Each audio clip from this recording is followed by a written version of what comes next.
Baik teman-teman sekalian, satu waktu ada satu orang lagi jalan musafir dari satu kota ke kota lain. Orang ini jalan pakai kuda teman-teman sekalian, sampai dia kehabisan bekal. Dia lihat di padang pasir yang luas ada satu kemah di situ. Kemah ini teman-teman sekalian, dia turun, dia masuk, dia bilang, saya lihat pemandangan yang sangat memilukan. Kemah itu kosong, tidak ada makanan, tidak ada minuman, dan ada satu orang terbaring dengan punggungnya, kedua tangannya putus, kedua kakinya putus, kedua matanya buta. Orang ini cuma tergeletak. Lalu saya bilang, Assalamualaikum warahmatullahi wabarakatuh. Orang itu jawab, Waalaikumsalam warahmatullahi wabarakatuh. Lalu kemudian saya datang mendekati dia, dan saya lalu berkata pada dia, siapa anda ini? Dan apa ceritanya anda ada di padang pasir ini? Kata dia, saya salah satu hamba Allah, kata orang yang sedang lumpuh dan matanya buta.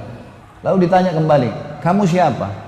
Dia bilang, saya musafir, sedang kebetulan lewat, butuh minuman dan makanan, kehabisan. Kata orang ini, Alhamdulillah, segala puji bagi Allah yang menyempurnakan nikmatnya pada saya. Ini orang lumpuh yang bilang ini, tangannya putus, kakinya putus, matanya buta. Kata orang yang datang ini bilang, wahai Tuan, apa yang membuat anda bersyukur kepada Allah? Apa yang anda syukurin? Nikmat apa yang sedang ada? Kemahnya kosong, gak ada orang, gak ada makanan, gak ada minum, lumpuh semua. Maka dia bilang, diamlah wahai anak muda.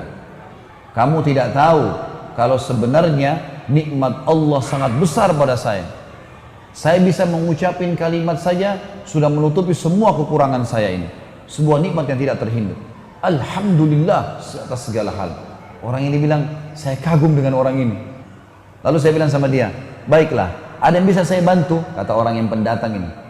Dia bilang, ada anak saya laki-laki satu-satunya, selalu nemanin saya di sini. Dia merawat saya, dia memberikan minum, dia memberikan makan. Sekarang sudah 3 hari nggak balik-balik. Coba kamu cari di sekitar kemah ini. Siapa tahu ada. Dan memang perlu kamu tahu di padang pasir ini yang hidup cuma saya sama anak saya. Nggak ada orang lain. Jadi kalau ada orang kamu lihat itu berarti anak saya. Kata dia, baiklah. Dia bilang, saya keluar. Nggak jauh dari kemah itu, ada jenazah manusia yang lagi dikerumuni oleh singa. Lalu saya bilang, pasti ini anaknya. Tapi sudah mati. Lagi dicabit-cabitin dagingnya oleh singa. Lalu saya kembali, saya bingung gimana caranya menjelaskan kepada orang ini. Dia sendiri susah. Hidupnya di padang pasir sendirian, lumpuh, dan anaknya dimakan singa. Lalu saya pun datang, lalu saya mengatakan, wahai saudaraku, kata orang ini, pendatang bilang sama orang yang lumpuh ini, wahai saudaraku, apakah anda mengetahui kisah Nabi Ayub? Kata orang itu, tentu saja. Apakah bisa anda ceritakan kepada saya sedikit tentang dia?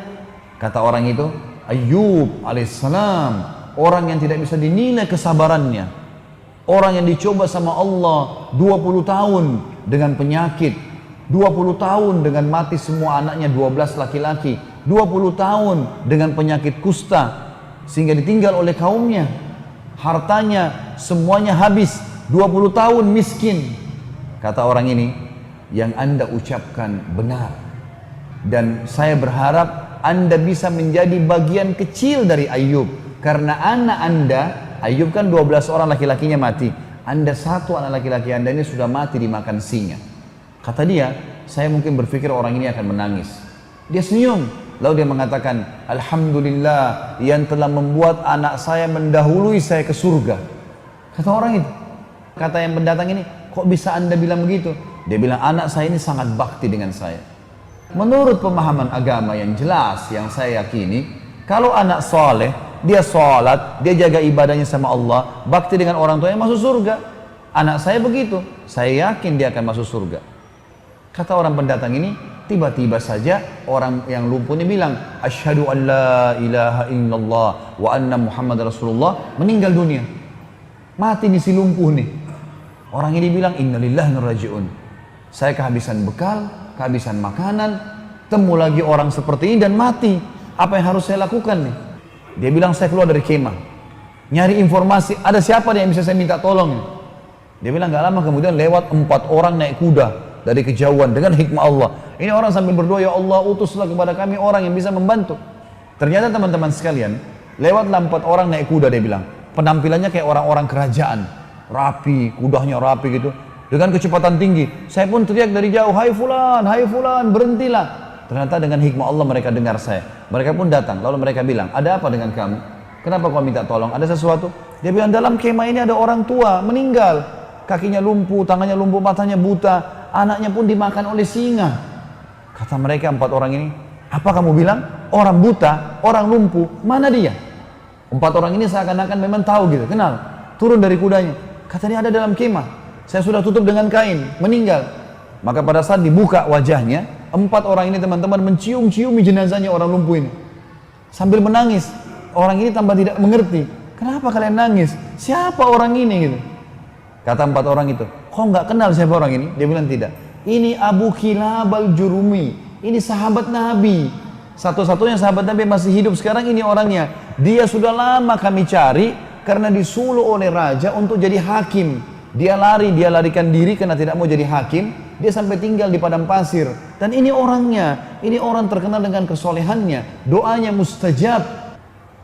Maka anak muda ini pun menangis sambil mengatakan, Alhamdulillah yang telah mempertemukan saya dengan orang soleh ini, sehingga saya bisa melihat salah satu sahabat Nabi SAW, dan akhirnya saya bisa belajar dari dia. Tapi pelajaran kita teman-teman, bagaimana Abu Kilabah dengan kenal Tuhannya, tahu kalau cobaan dunia hanya di dunia. Kalau ada orang lahir di muka bumi teman-teman, sebagai orang beriman harus yakin ini ya. Lahir matanya buta, tangannya dua-dua putus, kakinya dua-dua putus pun, lumpuh total, lahir di muka bumi, ini hanya sifatnya duniawi.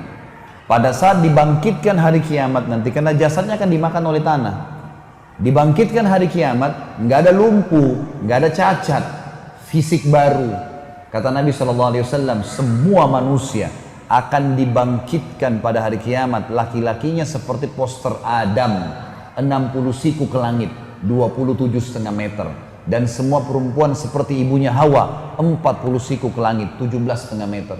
Nggak ada lagi pendek-pendek, nggak ada lagi orang yang cacat, semuanya sembuh. Dan subhanallah sebagian dokter mengadakan penelitian juga, kalau ada orang kena kanker, kena tumor, penyakit yang parah, begitu meninggal, jenazahnya itu pernah dicek, diperiksa, hilang penyakit itu. Jadi hanya sifatnya duniawi, di jasadnya itu sudah tidak ada penyakit itu, hilang bersamaan dengan ruhnya keluar. Jadi teman-teman orang beriman tahu, yang membuat Abu Kilabah bisa sabar, dia tahu ini dunia, sabarin aja. Yang penting beriman, nanti di akhirat dikasih semuanya. Aman. Bagaimana manfaatnya orang yang kenal Tuhannya?